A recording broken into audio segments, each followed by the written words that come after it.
Welcome to this Miles by Foot tour of Ronald Reagan Washington National Airport, code DCA.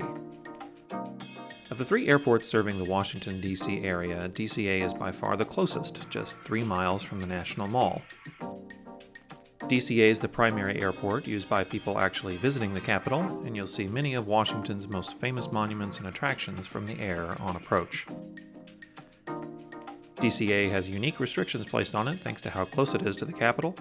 Nearly all flights into and out of DCA are short-haul, domestic flights, most from destinations less than 1,250 miles from DC, though there are explicit exceptions. Despite this limitation, DCA serves 90 destinations on 8 different airlines, serving as a hub for American Airlines' regional brand, American Eagle. DCA's manageable size, accessibility, and historic charm make it one of my favorite airports in the country. Let's explore. DCA's concourses are identified by the gates they contain. We'll talk about the 3 American concourses first. The northernmost concourse for gates 46 through 59 opened earlier in 2021, and it's connected airside to the second concourse for gates 35 through 45.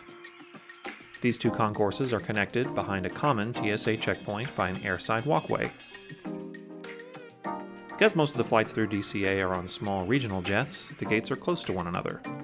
Most gates, seating, retail, and food options are concentrated towards the end of each concourse. American and its regional brand serve 70 destinations, including 20 state capitals. Service to Boston and New York markets include dozens of shuttle flights each weekday, moving business travelers to and from these major urban centers. This flexible, fast schedule competes with Amtrak, whose Acela high-speed service promises a more comfortable and accessible alternative from Union Station downtown. The third concourse, 23 through 34, is connected airside to the first 2 by a shuttle bus. The rally point for the bus is found here, near Gate 38. The third concourse also features American, but it also houses JetBlue, with flights to 9 destinations. Most of its flights go to Boston, but they fly to Martha's Vineyard and Nantucket in the summer, and several destinations in Florida and the Caribbean in the winter. The fourth concourse, for gates 10 through 22, is home to Alaska, United, and Delta. It has its own security checkpoint with no airside connections. Alaska serves 4 destinations on the West Coast, all exempted from DCA's perimeter rule, and Delta serves 11 destinations, primarily to its hubs, but also to Wisconsin's capital, Madison. United serves 5 of its hubs, with several daily flights each to O'Hare, Houston, and Newark, and daily service to Denver and San Francisco. The final concourse, gates 1 through 9, is one of the oldest parts of the airport. It's home to Air Canada, Frontier, and Southwest. Southwest service here is substantial, serving 18 year-round destinations totaling 200 flights a week. Frontier offers twice daily service to Denver from here, and Air Canada serves Montreal, Toronto, and Canada's own capital, Ottawa, with a daily flight. DCA's original terminal was built on the edge of a colonial plantation, and its airfield is built on reclaimed riverbank. In 1938, as soon as Congress let him, President Franklin Roosevelt authorized funds for a national airport, and the state-of-the-art airport opened 3 years later, with pretty much the same airfield and runways it has today.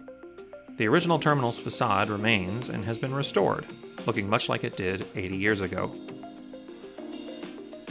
The final step in DCA's recent renovation includes 2 new consolidated TSA checkpoints, which allow you to move through the entire airside without leaving security. Those are scheduled to be finished by the end of 2021. One of the major advantages to flying into DCA is how connected it is with the capital through rapid transit. The yellow and blue lines of the Washington Metro provide service to Washington's attractions. The National Air and Space Museum, for example, is just 4 stops away on the yellow line, and the Smithsonian National Museums of Natural and American History are 8 stops away on the blue line. You can access the Metro by going upstairs from baggage claim or by exiting at the main terminal level along one of 2 walkways below the check-in mezzanine. You'll get your Metro ticket, then go upstairs at the station to catch the train. As with many other airports in the U.S. during the pandemic, DCA's traffic is heavily reduced, with the only market hit worse being New York. However, this gives travelers here an opportunity to enjoy the convenience and uniqueness of one of the country's most storied airports without as large a crowd. I know I'll be looking forward to my next visit to the capital, and DCA will be a critical part of that enjoyment. If you liked this video, please consider subscribing to Miles by Foot. The trip's nearly over, but if you can believe it, we haven't even covered half the airports I encountered on this excursion. See what I mean by coming back in the coming weeks by hitting that notification bell. Until then, thanks for watching, and keep moving forward.